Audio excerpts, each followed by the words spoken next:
production.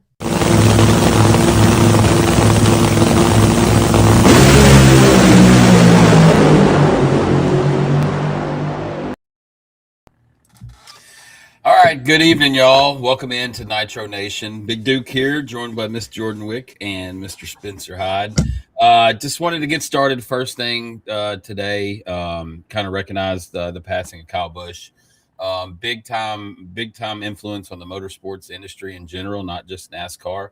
One of my personal favorites. Obviously, it's the only racing shirt I've bought since about 2004. So that was back in 2020 in Nashville. But big time impact on the racing world, big time impact on motorsports in general, and just kind of wanted to recognize Kyle and send out heartfelt to the Busch family, Samantha and Brexton and Lennox. So welcome in, Mr. Spencer Hyde. How are we doing tonight, sir?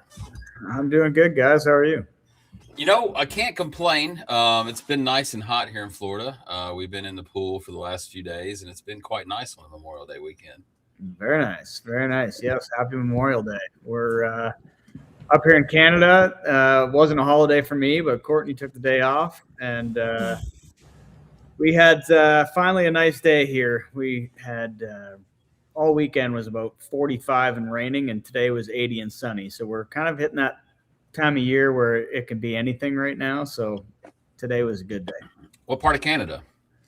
We're about an hour and a half west of Toronto in Stratford, Ontario.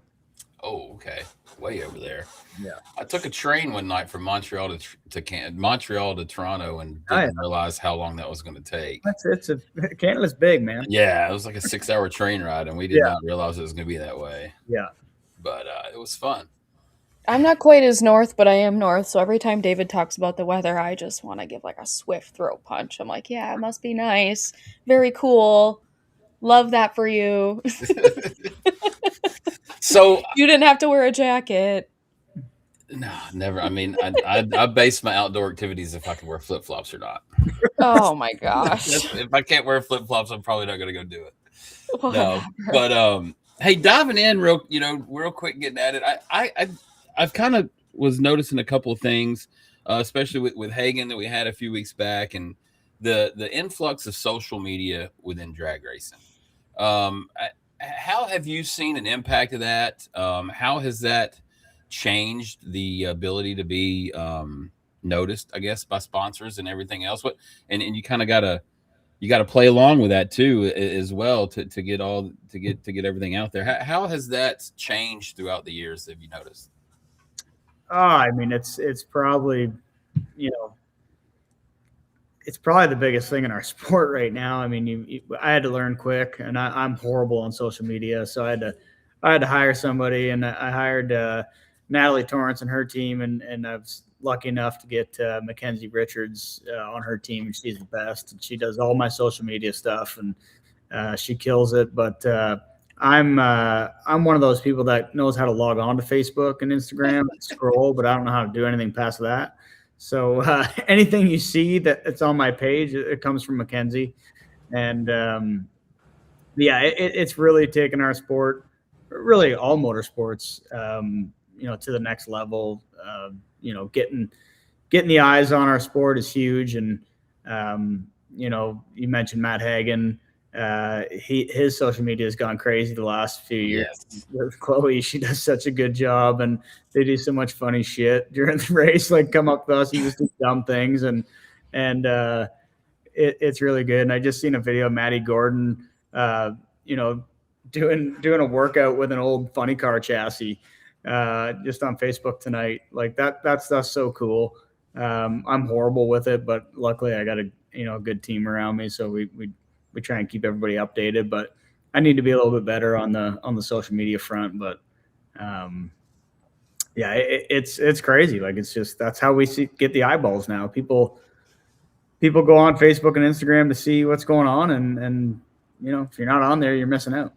Yeah, that was my whole thing. Is the way that we consume entertainment these days is really in the palm of our hands and not really through a TV anymore. Yeah. So if you can get something in somebody's phone, you got it made up there. The kissing booth video was by far one of my favorite videos. Matt Hagen, yes, those videos are great, but like the one with Erica and Leah and Tony, oh Yeah. my gosh. I think I watched it like 3 times. I was like wiping tears off my face. That was excellent. Yeah, that's Natalie's group as well. Is taking over the elite social media, and they're doing a really good job. That whole team. Yeah. And yeah, Erica, that one was funny. I watched that as well a couple times, just laughing. That was good. Jordan, you were. Yeah. I think it's your time there. Yeah, we can. I mean, for the racing part, I think it's super interesting. First, you debuted in Top Fuel and then moved over to Funny Car, right? So, I think really some notable things for me were just like the trajectory already of the debut from you to now. Already had a number 1 qualifier and runner up this year. Last year, you had the career best speed 3 times, final round, got a number 1 qualifier. It feels like that win is just like right on the crest, right around the corner for you guys. Does it feel that way for you guys too? Do you feel like it's just right there and it's just making its way to you? Yeah, for sure. I mean, it's been right there, right since I started driving for Jim. I mean, they've got a proven team, a proven car. That team won in 23 and in 24, and unfortunately, we couldn't get it done last year. We made it to a couple finals, but it's right there, man. We just got to put 4 good runs together on Sunday, and I was crushed when we didn't get it done in Phoenix, especially against Ron Cass. Man, that guy's been my hero for 20 years, and I thought, this is how it's meant to be. I'm going to beat him in the final, my first win, and just didn't quite get it done, and I was devastated, but happy for him. I mean, they persevered through that whole weekend, and blew a body off in the second round and scrambled to get it back to the semis and made a good run, and then we're running us in the final, and I knew it was just going to be a good old drag race, and it was. But we're right there. We're right there. I know any one of these weekends. Last weekend in Chicago, we had a great car, qualified really, really well, made it down on paper 3 out of 4 runs, but really it was all 4 runs. I let the car get out of the groove on the first run, and it made it past the shake zone there, so it would have went 94, 95 on that run. And every weekend I show up and I'm like, this is gonna be our weekend. This is gonna be a weekend, and it just hasn't quite happened yet. But we got all the parts and pieces, and got a heck of a good team. Jim's assembled a fantastic group of guys, and girl, we got a girl on our team now too, and she's kick ass. She's doing a really good job, and one of these times we're gonna knock it down. I promise you. Absolutely. You're talking about Caps and especially Jim, being an old school nitro racer, Jim, like what's the most impactful thing or the biggest thing that you've learned from him thus far and that's kind of helped you get going? I don't know if there's any one thing. Jim's just a really cool dude. He's he comes off as a hard ass, and everybody thinks he's hard to talk to and whatever, and he's really not. I mean, he's opinionated and whatnot, and he's probably one of the smartest people I've ever met, and he talks on a level that sometimes is intimidating, just the way he talks, because he's so smart. But he's just a genuinely a really, really good guy, and he loves drag racing. Like, more than anybody I know, he loves drag racing, and he's spent a lot of his own money doing it for a long, long time. And both him and I would like someone else to spend some money doing it to help us out, but yeah, I don't know if there's any one thing. He's just a passionate guy, and he hasn't won a ton of races, and that's probably because he's such an innovator. He's always changing things, and he's always trying to better the race car, better the program, or find a new safety feature that makes these things safer. And he's responsible for tons of innovations in the modern day funny car. Between him and the John Force shop, I would say 90% of the modern day funny car came out of either Jim's shop or John Force's shop, and collectively on some of them too. Some of the bad crashes, Force's guys would come in and look at it, and Jim Head would come in and look at it, and do an analysis and try and figure out how to make things better. And recently, especially last year with a lot of bodies blowing off, Hagen had a bunch, Caps had a bunch, Daniel Wilkerson had a bunch.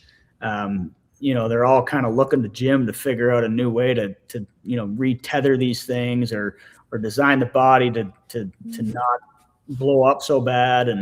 And not only from a safety aspect, but from a cost perspective too. Like he's always spending his own money. So he's looking for ways to figure Not out. do that. Right. So he's like, if these things do blow up, which inevitably they're going to, I mean, they're 12,000 horsepower nitro breathing monsters essentially. And it's not if, it's when. And so he's always looking for that new way to make things more efficient. And, NHRA leans on him pretty heavily to help figure that out because he's got that engineering mindset and he's a very, very smart guy. So, sitting in the lounge with him and Dave Leahy, just listening to them go back and forth and talk about things. They're both such smart guys. It's a really, really cool experience. Probably easy to sit there and just soak that in. Oh man, I the lounge like right. Out signing autographs or whatever. I just love sitting in there and listening to them two talk because it's mesmerizing. I just try and be a sponge and soak it all in. Like they're such smart guys, and it's incredible the wealth of knowledge they have. And like it's crazy because like Dave Leahy runs Electromotion, so every top fuel team and funny car team comes in our pit because they all need Dave's help because his system's on every single car.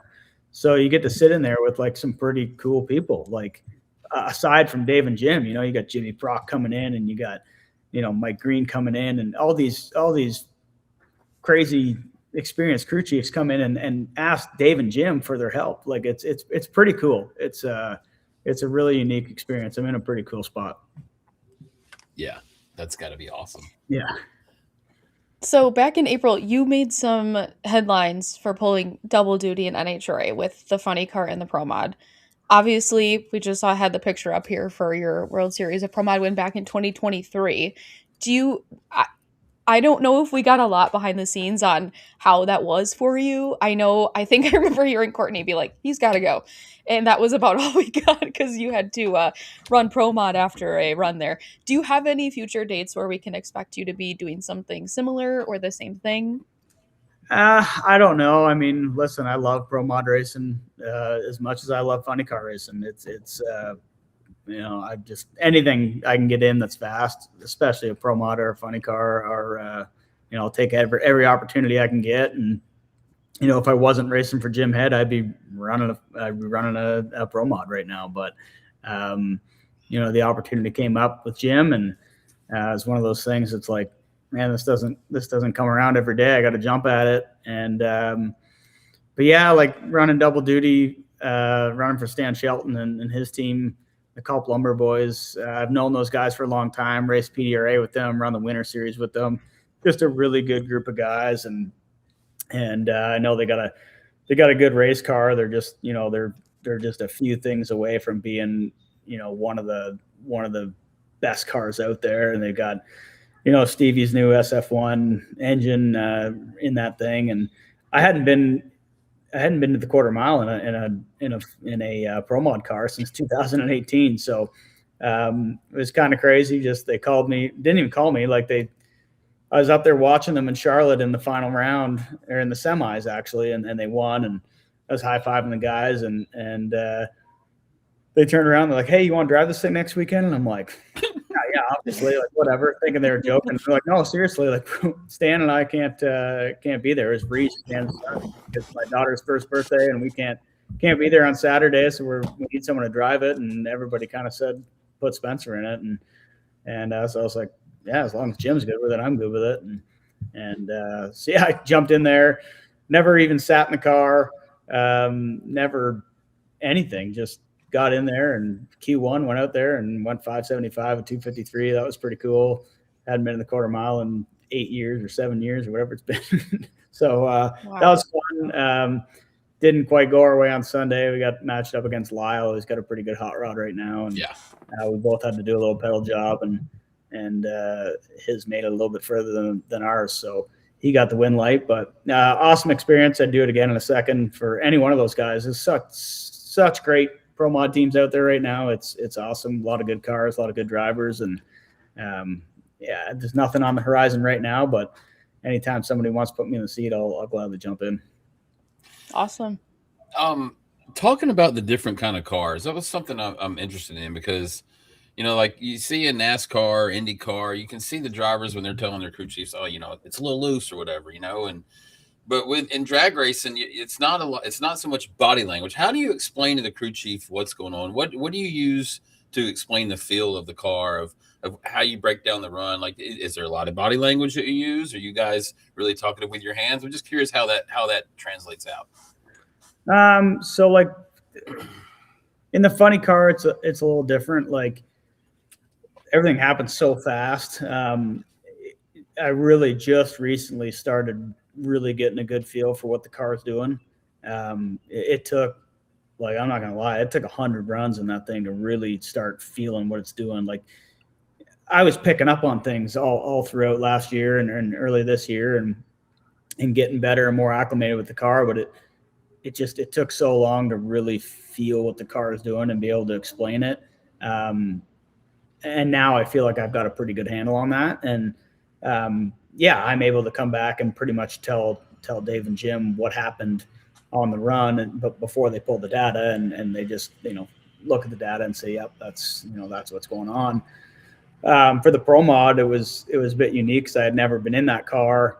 It sounds weird, but like, a Mustang from a Camaro, even though they're not Mustang and Camaro, they drive totally different and they handle different. And so when I was talking to Stevie, and I'm like, the thing kind of drives like a dump truck. Like it's got kind of a sloppy wheel in it, and it feels big and boxy and not the same as my Camaro. And so anyways, yeah, there were some interesting conversations that happened, but like you just kind of got to feel it in your ass, right? Like you've got to pick up on what the tire's doing, and it's weird. It's not something you can really teach. It's something you just got to know how to feel, and it's just experience. And thankfully I've got lots of experience in a Pro Mod, and I'm gaining lots of experience in a funny car, and it's starting to come to me what's happening. That kind of echoed what Smoke was saying on Dale Jr.'s podcast. He said when he's first running it, he would make reactions, but it was something that happened 100 foot down the track. Yeah. It's like he's so far behind, but now he's starting to catch up. It's very similar to like what you're saying. Yeah. I bet you that is a unique feeling trying to process all that like right now. Well, and like I said, like I let it get out of the groove Q1 in Chicago, and generally our car, the funny car, drives to the left. They plant the right rear tire so hard that they kind of want to drive left. And so you're we actually set the car up. We point it right on the starting line. We always do. That's the thing Jim's adamant about doing. And I wasn't doing it. I always put it straight. And Jim's like, you got to point it right. And anyways, so normally we point it a bit right and it takes off and it kind of corrects to the left and goes down there. And once it starts going left, it generally always goes left. So we leave the starting line, or I leave the starting line in Q1 in Chicago, and the car goes to the right, and I do a little correction. And normally once you do that, kind of gets you back in the center, and it starts slowly driving left. And the thing kept driving right. And I said to myself, like, why is it going over here? And by the time you say that and think about it, it's way too far over. Like, it's happening so fast. So like that was a good run. I just let it get too far right, only because it never does that. And we come to find out that it had a half-inch bigger tire on the left side than the right side, and I was pointing it a little bit too far right, and the groove was narrow, and a bunch of little things that just, I'm not making excuses. It just the car got out in front of me because you can't think about it. You have to just feel it and do it. Right. It's hard. Like sometimes funny cars humbling, man. Like they just do things that they're not supposed to do, and if you don't react quick enough, it's over. It's got to be a scary feeling. It is. A little bit. George? Yeah. I don't know if my dad's watching, but I do want to expose him because of something you just said, which I think is so funny. I just started driving a super comp dragster a couple of years ago, and he'll ask me about my butt-o-meter because you said sometimes you just like feel it in your butt. I'm like, stop calling it my butt-o-meter. I don't know. I guess Spencer Hyde said it, so maybe I won't judge him so hard for saying it anymore. True, man. Like that's how you drive these things. You can't. you can't process it quick enough by thinking about it. You literally have to feel it in your butt and the backs of your legs. And you know, I heard Lyle tell a story about running one of those racecraft seats in a pro mod car, and he couldn't feel it shake soon enough because the seat was so good that the thing would shake and it absorbed the vibration. So normally when you'd feel that in your legs, you'd quick pedal it or you could react. But the seat was so good and so comfortable that it absorbed that, and he couldn't feel it quick enough. So by the time he reacted, it was too late. And that's, you know, there's a fine line between safety and being able to feel the car. And it's tough. Like it's crazy. Like I said, you can't really think about it. You just have to feel it. And Right. that's something you can't teach. You just have to make laps and learn. And some people got it and some people don't. It's a very humbling part, I will say, as somebody who's a little bit new at this, of learning. Especially my car specifically doesn't have suspension, so I'm like, gosh, that thing felt like it was flying. That was great. I watched a video back. I'm like chirping the tires to like 330 feet. I'm like, what an idiot. How did I not know that? But it truly is one of those things. It's like, until you're doing it, and I'm such at the smaller scale than a freaking funny car, but until you're doing it, it's like you don't know what to feel for. You don't know what to think about, or like, oh, what was that? What was that feeling over here? What was that feeling over here? It's bizarre. But again, buttometer. So anybody who needs to coin that term, you can take it from me. I do want to talk about the World Series of Pro Mod again really quickly here, because earlier this year, you competed in that again, going to the quarterfinals and only losing to the eventual winner of the entire event, right? And you did win this event in 2023. So can we expect to see you in the Drag Illustrated Winter Series again, or the World Series of Pro Mod? Because truthfully, David and I have talked about this before. The development of that series has been so fun to watch. Yes. And I mean, we went from having the World Series of Pro Mod to having an entire series of racing events. And I will tell you, I am subscribed to Flow for that reason alone. I pay for it monthly. I watch it 3 months out of the year. I mean, genuinely, it's a really fun thing to watch. So can we expect to see you back doing that in the Pro Mod world? Yeah. I'm planning on being there again this year. I missed one race, the first race this year, and I was, or last year, I guess, and kicked my ass for not getting in the car and going, and did the last two and had a blast. Did it with Scott Tidwell's team, and Dustin Nesloni was part owner in the car, and Dustin's actually bought that car back from Scott, and him and I are going to do something this year for the Winter Series. And listen, I'm a huge fan of Wes and Drag Illustrated and the whole Winter Series. Obviously, a little bit biased to winning that race there a few years back, but honestly, that's the best thing going in drag racing right now. It is such a cool series. All the events are great. Who doesn't want to be in Florida in the wintertime when it's cold everywhere else? I can confirm. It's so awesome. The best cars from every Pro Mod's such a huge class. Absolutely, yeah. Cross country and Canada as well, and the best of the best show up there every single year. And you just know that if you can qualify for one of those events, you got a chance at winning it. I proved that 3 years ago, qualifying on the 32nd spot and driving our way to the final and winning that thing. That's just a testament to how tight the racing is, how good the competitors are. And Wes and the whole DI team do such a good job with that whole thing, and Vic and BMP, like they just rock it. And I like it because there's nowhere else to go that time of year. Like everybody's there. So yeah, I'll be back. I'll run that as long as I can. As long as that thing's going, I'll be in a car there. And yeah, that's it's a bit more relaxing than NHRA, even though it's stressful when you're there because you have to run so well to even qualify. And I've fortunately never not qualified for one of those races.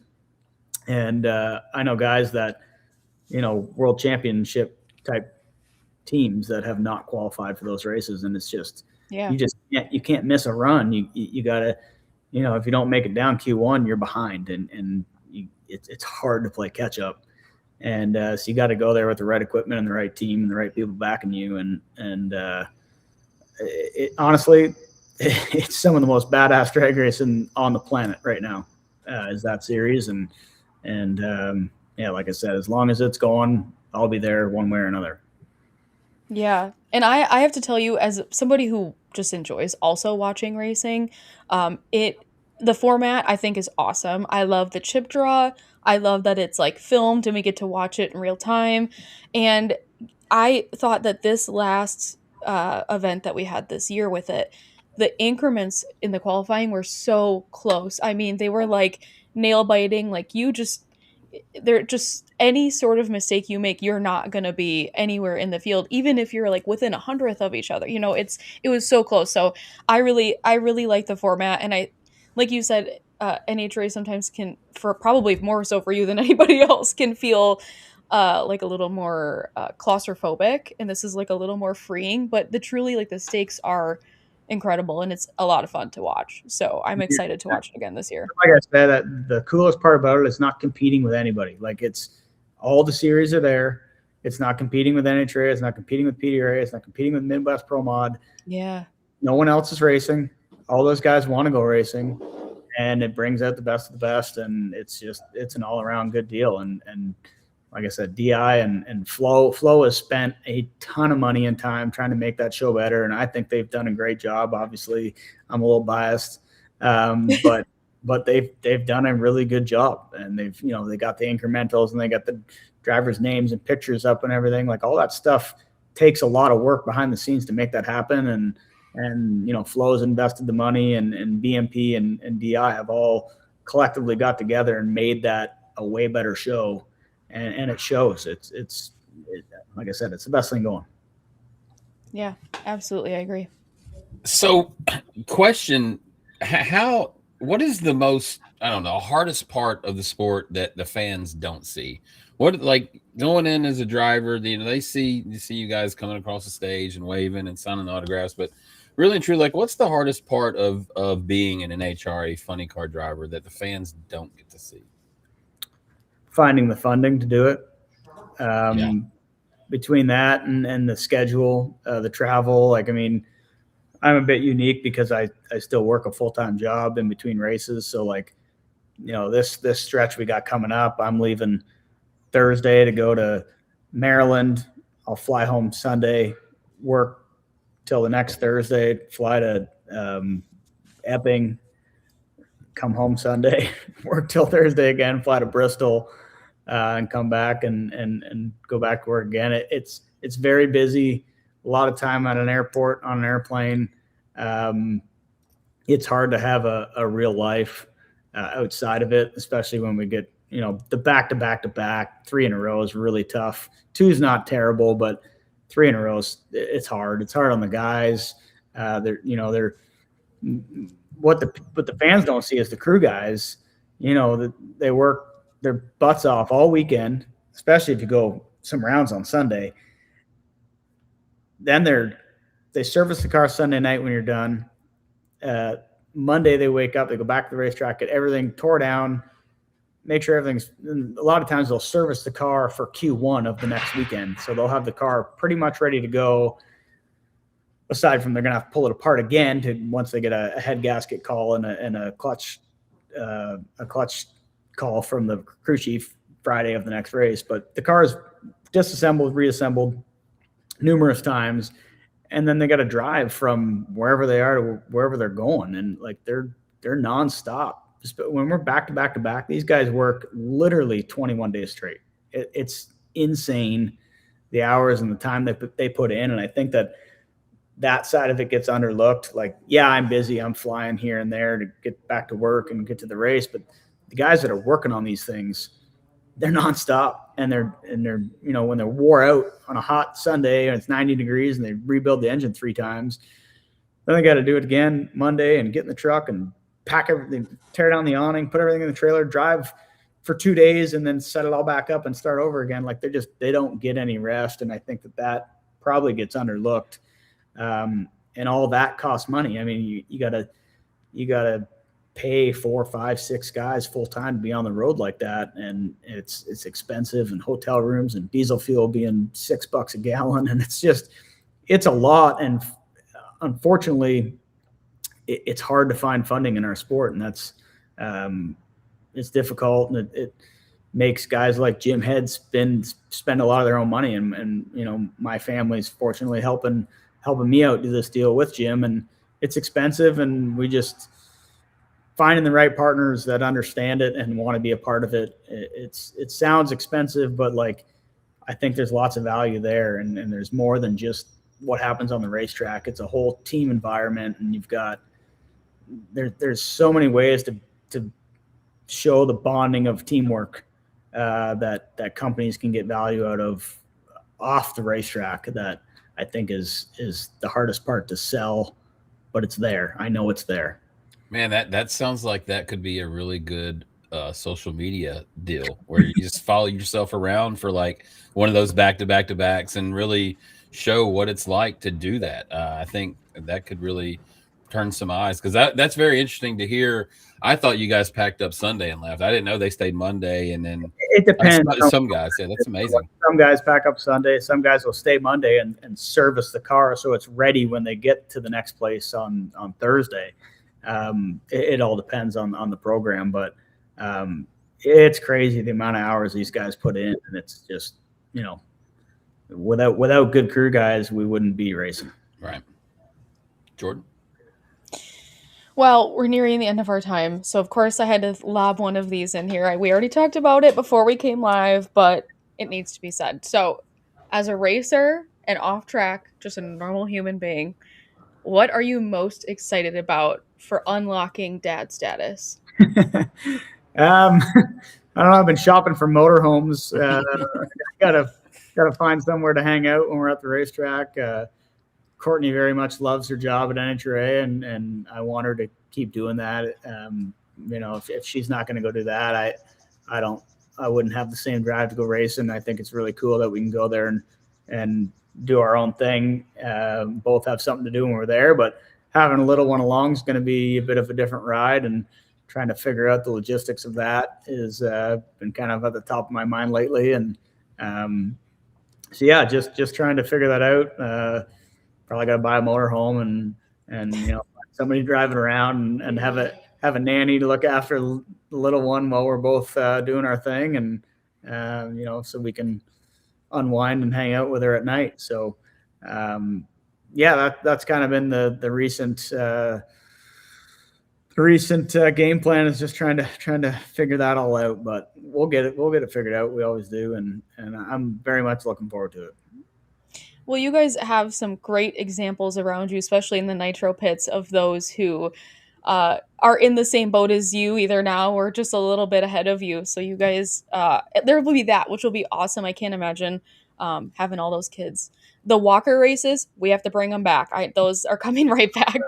But on the flip, that tonight, Courtney's like, we're gonna have all the the lemonade stands and all the things set up. Like the Torrances were really good at doing that with their girls. Yeah. And, I know Dom Stewart's getting to that age where they're going to be starting to do cool stuff with him, and the Coughlins, TJ and Brenna got their little ones out there and getting involved in everything. And I'm very much looking forward to our daughter growing up around like-minded people and young kids at the racetrack. I grew up at the racetrack. Courtney grew up at the racetrack.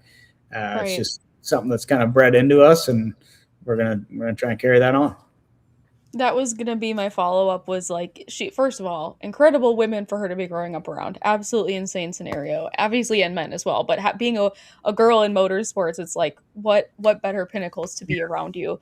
But are you, being that both you and Courtney have grew up at the racetrack, is that something that excites you, having that thought of being able to have the exact same kind of lineage for your child?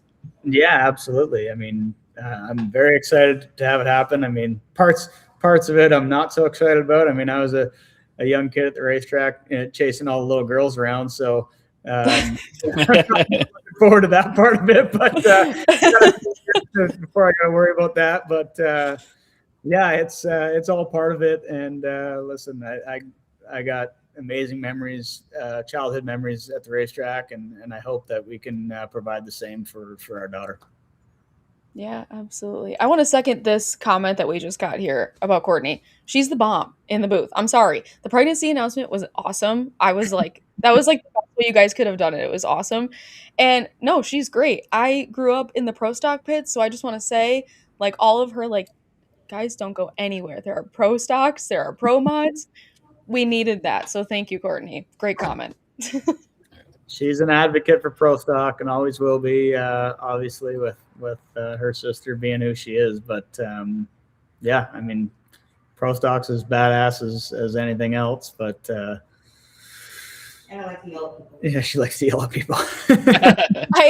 I love it. I think some people genuinely have to be like, what is going on? Like, they have to be stopped in their tracks to realize what's happening around them. The self-awareness isn't always there for everybody. So even just watching from home, I'm like, oh, yes, she yelled at them again. My last question, I guess, is before the baby comes, what's a typical night out for Spencer and Courtney? Just normal, doing the normal thing. What do you guys do? Man, we don't go out much. Like I said, today was the first nice day we had here, weather-wise. So we, grabbed some steaks and grilled out in the shop. And Oh, that's what I did. I grilled some steaks tonight too. At the bar in the shop and looked at all the racing memorabilia. And we got a local bar here in town. When we're feeling lazy and don't want to cook, we go into Bentley's and grab our usual meal and a beer and hang out there. But yeah, it's busy. So like we enjoy being at home because we're not here very much. So we just try and hang out here when we can. And yeah, tonight was perfect. We just literally hung out at the shop. It was beautiful. Had the garage doors open and grilled out and had some steak. And Courtney had her weekly glass of wine. Nice. She was not every week, but she was very excited about having a glass of wine. And so she milked one during dinner, and I drank the other 3/4 of the bottle. There you go. Perfect. It's perfect. Team effort. Good for me. It's so needed. I'll tell you what, it's so needed during that time. Spencer, we can't thank you. No, oh, go ahead. Yeah. Go ahead, Jordan. I just had one more thing because I forgot it. I didn't write it down, but I've been asking every driver that's come on about it, so I don't want to forget it. The new tracks. The next race we are headed to is a new track to you guys. I've been asking every person that's come on about these new ones. We've already got one down in SGMP. We've got 2 more, right, on the schedule? So 3 more. 3 more. Okay, 3 more left on the schedule. But the next one... Oh, right. So for whatever reason, my brain puts Rockingham and Michigan together. I have to get away from that. But we have Maryland next, which is a new one. What are you feeling after what happened at SGMP, which I know was kind of a little bit of an anomaly given the weather, but how are we feeling heading to a new track for you and the team? What are your hopes? I'm looking forward to it. I've raced at Maryland 3 or 4 times with the Pro Mod, and we always ran pretty good there. It's a great facility. It's small, but NHRA's narrowed down the classes that are going, and I think it'll put on a good show. I mean, you watch World Cup, they pack that place every October, whenever that is, and I think that they're going to do the same this weekend. And Royce and the team do a good job down there of making sure everything's the way it needs to be, and I think it's going to be good. It's kind of going to be one of those deals where nobody has any data, and a lot like SGMP, you're just going to have to go in and roll the dice and figure out what sticks. And I feel like Jim can shine in situations like that. So I'm looking forward to it. So I was about to say, you got to kind of feel like you got an ace in your back pocket and you're going to a new place and you got Jim Head. Man, I joked with him because I said, you're probably the only active crew chief that has data from here. He ran there in like 1979. No one else was here. And it didn't work out well for us. But we kind of joked about that. He's been burning nitro a long, long time. So 45 years. Wow. That's awesome. Yeah. Well, Spencer, I can't thank you enough for taking some time out of your not so busy day. You're having steaks and wine, so it wasn't that busy. Your beautiful day. Your beautiful day. Your beautiful day. But no, thank you very much, man. We greatly appreciate it. Good luck this weekend coming up, and hopefully we'll get you back on here with a Wally next time. Maybe one of them diamond Wallies. Well, thanks for having me on, and if I get one of those Wallies, we'll be right back on here. It sounds like a good idea to me. Well, hey, everybody from here at ATYL Media, Miss Taylor Kitchen, Miss Jordan, thank you very much, Spencer. We're going to cut on out of here. You guys have a great night. Thank you very much. Thanks, guys. Bye. See ya.